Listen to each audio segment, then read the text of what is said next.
আলা ইয়াযুন্নু উলাইকা আন্নাহুম মাবউসুন, তারা কি চিন্তা করে না তারা আবার পুনরুত্থিত হবে? লিয়াউমিন আযীম, সেই বিচার দিবসে। কোথায়? সেই বিচার দিবস সম্পর্কে ঈমান আনতে বলেছেন কে?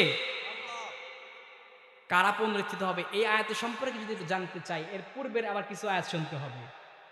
কোরআনের আয়াত দিয়ে কথা বললে ভালো লাগে না খারাপ লাগে? ভালো লাগে না? কারণ সরাসরি রহমত যিনি নাযিল করেন তিনি কে? আলা ইয়াযুন্নু উলাইকা আন্নাহুম মাবউসুন, তারা কি চিন্তা করে না তারা পুনরায় জীবিত হবে? লিয়াউমিন আযীম। এবার এরা কারা যারা পুনরায় জীবিত হবে? কাদের সম্পর্কে আল্লাহ বললেন? আল্লাহ বলেন ওয়াইলুল লিল মুতাফফিফিন,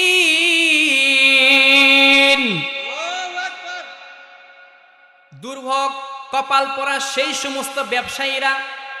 এবার যারা বিজনেস করেন এদের সম্পর্কে আল্লাহ বলতেছেন আল্লাযীনা ইযা কাতালু আলান নাসি ইস্তাউফুন। আল্লাহু আকবার।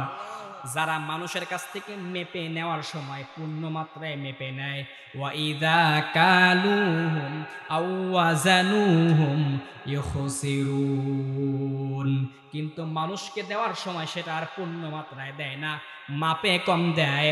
আলা ইয়াযুন্নু উলাইকা আন্নাহুম মাবউসুন, এরা কি চিন্তা করে না এরা পুনরায় জীবিত হবে? লিয়াউমিন আযীম, সেই বিচার দিবসে। এরা কি এটা চিন্তা করে না? তাহলে যারা মাপে পূর্ণ মাত্রায় মেপে নেয়, দেওয়ার সময় কম দেয়, তাদের বিরুদ্ধে বলেছেন কে? কোনো জিনিস যদি আমার মানুষের কাছ থেকে পূর্ণ মাত্রায় নেই, সেটা যদি দেওয়ার সময় পূর্ণ মাত্রায় না দেই, কম দিলে, এই বিষয়ে